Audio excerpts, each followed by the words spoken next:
Man, hey there everyone, Dr. Beth Westy here, and I want to talk about how to know where to start eating for your hormones in your cycle. If you're new to this, I've gotten a ton of questions from women about, I don't know where to start. I want to start eating for my hormones. I want to start aligning with my body physiology. I want to take advantage of the hormones that are in my system and boost my metabolism, get better sleep, regulate things, all of the wonderful things that come along with working with your hormones properly.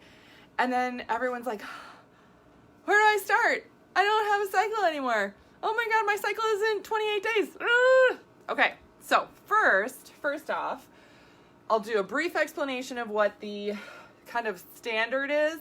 Also keep in mind the standard is really only like 13% of women at one time. Yeah. So if your cycle is a little bit longer, don't worry about it. Don't worry about it. And we'll talk about how to navigate from there. But day 1 would be the first day of your period. This is the first day of like full bleeding. Sometimes women have questions on, oh my gosh, I feel like I have my period for a day, then it disappears for a day, and then it comes back again. Which one is the real first start date? It's the first day. Just because you skip a day doesn't mean that that's not still hormonally where your body changes. No. That's actually a sign of stress issues, cortisol issues, adrenal fatigue. So keep that in mind too, because then it returns, right? So day 1 is that first day bleeding starts. That's when the timing starts and you move every day down the line, no matter what. And day 14 is about when you ovulate. About. Now, if your cycle's longer, like 32 days, you could ovulate around day 16, right? If your cycle is 26 days, you could ovulate a day or two early. That's totally normal then for your body. And then cycle ends again about 28 days. Again, not a large population of women have it exactly at 28 days, but as long as it's consistent for you and you feel good, you have like healthy physiology with it, you don't have a lot of PMS symptoms or other things that come along with that, and you're not skipping periods, things like that, then fine, then great. That's totally fine. I will often have like a 29, 30 day cycle, right? And before that, I was on the pill for like years, high school, college, all of it, right? And now understand when we talk about birth control, that when you have your period and you're on oral contraceptive, the birth control pill, that you're not actually having a period. You're just having, it's like a pseudo period. It's a withdrawal bleed. That's what it is. Also note that there's other issues that come along with being on a hormonal contraceptive like this, especially long-term, especially if you're an athlete. It decreases your performance by 11% across the board. I mean, these are all things that just for you to make the best choices for you and your health, right? Sometimes women go on, the pill because they have horrible symptoms, PMS symptoms, horrible periods, and they don't know other options, right? So this is why I'm talking about this, so you know that there are other options available. There's a ton of resources that I have available for you too. A ton, really. I have books on this. Female Fat Solution talks about all nutrition that matches your hormonal cycle. This is on Amazon. If you're in menopause, I have the Female Menopause Solution, also on Amazon. Other resources I have are my podcast, The Female Health Solution.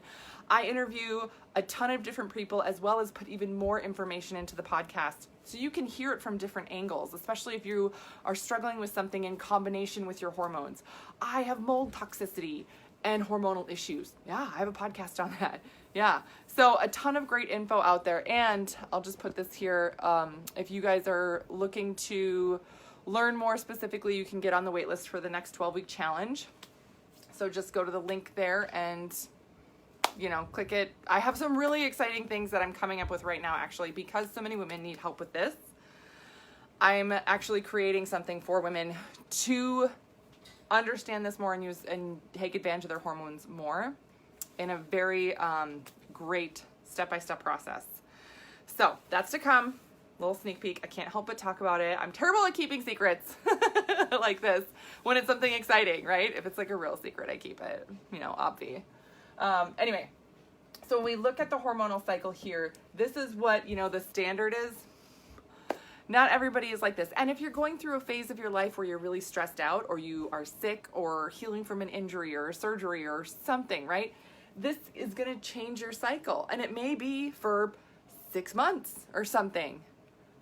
Okay. Or even if you have had stress recently, say you had a really stressful phase of life, something happened at work and it was really terrible for 3 months, and you got through that, and then for the next 3 to 4 months you were like, I'm okay, things are fine, and then all of a sudden your period starts doing something wonky and you're like, what the heck?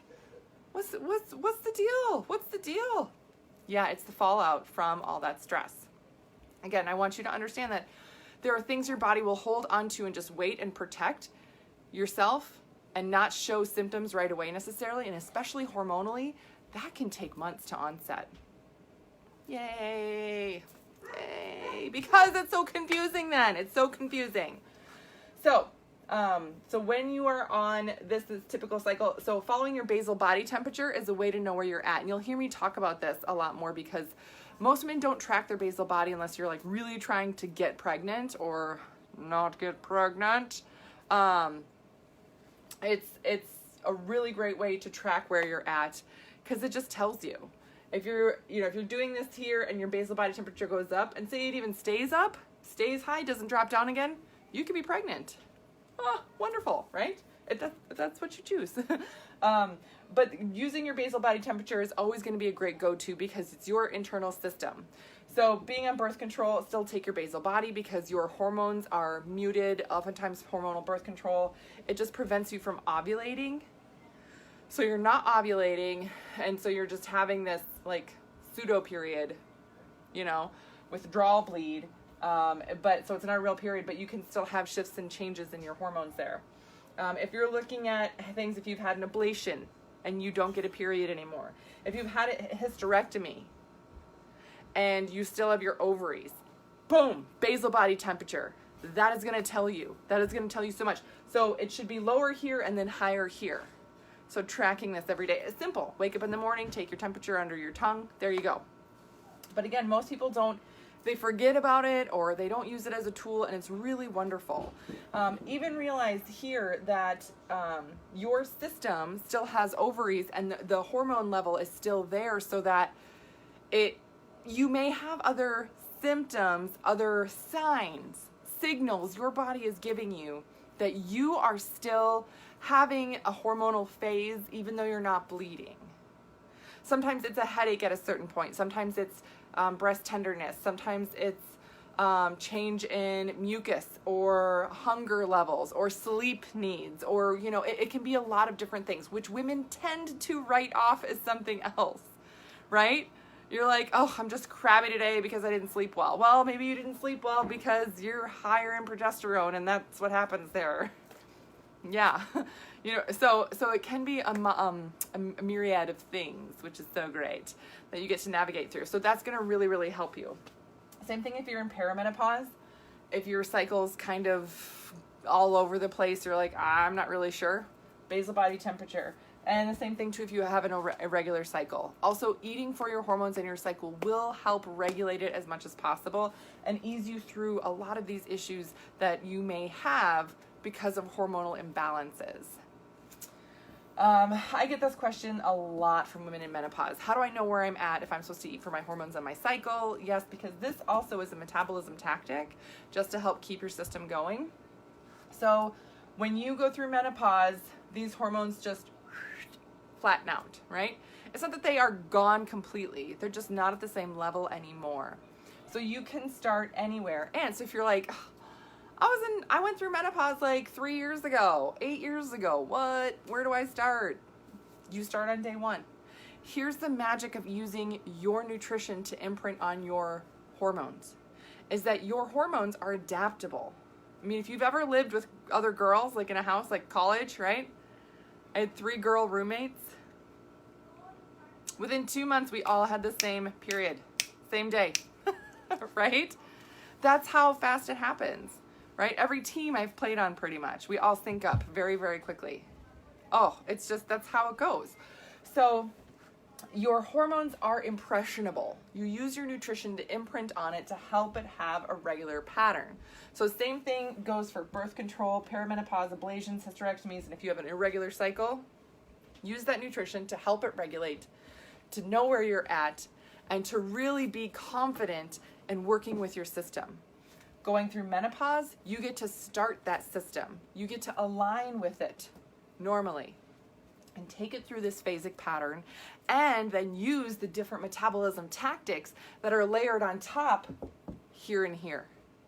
There are women that still notice huge benefits from even layering in seed cycling and things like that, even when they're in menopause. Huge benefits. I mean, your body and system is totally different, but that doesn't mean these hormones go away. And estrogen and progesterone, they go everywhere in the body. They affect every single system. You have 11 different systems in your body. They affect every single one. They pass through the blood-brain barrier. So it affects everything, all the things, everywheres.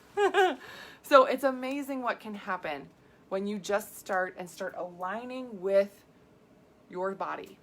And again, if you're unsure, you just, take a minute to think, oh my gosh, yeah, last week I was real crabby. That could be like a PMS symptom that I normally have, even though I've had a hysterectomy and I don't have a period anymore. But yeah, that probably would be last week then that I was crabby. And okay, yeah, so I could start, I would maybe be on day 3 today. So I'll start there. Yeah, start there. In the protocols that I have for women, one additional thing that makes them so unique is that it's actually tailored to you and where you are at in your hormonal cycle. So if you are on day 14, when you start the program, you start on day 14, right? Not everybody is at the same place in their hormones, so you start where you are at. For some women, they are in menopause and they all like to start as a group on day 1 together. Awesome. So that's something you can, chat with friends, family, other people about when you're like, okay, I'm going to start eating for my hormones in my cycle. You're in menopause too. Why don't we just do it together and start on the same day? Great. Because then you'll be able to really experience that with somebody else and understand the differences and everything. So that was a lot. I went through a lot. If you guys have questions, don't hesitate here, okay? I've gotten a lot of messages, lots of great questions. Hopefully this answered some. If I left some unanswered, let me know so that I can answer the question and then also do another video. If you have a question on it, I guarantee another woman does, because I literally, in the past 24 hours, I've gotten at least 15 emails asking the same question, which is amazing. I'm so excited that you guys are absorbing this info and really diving into it. And of course, on my YouTube channel, which is Dr. Beth Westy, I do have a lot of videos there archived. So feel free to dig around in there and search in there. But if, again, you're like, oh my gosh, I didn't see it and I didn't get answered here, but I have this other one question, don't hesitate to reach out. And if you would like a sample or a sneak peek for how this really works when you're doing some type of program, in the link there, you can get on the wait list. I put a ton of info on that wait list, so you can kind of get a walking behind the scenes view of everything, but that's going to give you a lot of great info as well. So that's what I got for you guys tonight. Let me know your questions. Thank you for tuning in, of course, and if you found this helpful, please share it. So many more women need to know this information, and we're just not told, right? It's not your fault. How many hours of your life have you spent learning about how your body works? Probably 1 hour. I'm not kidding. Probably 1 hour total of your entire life, which is sad. It's just terrible.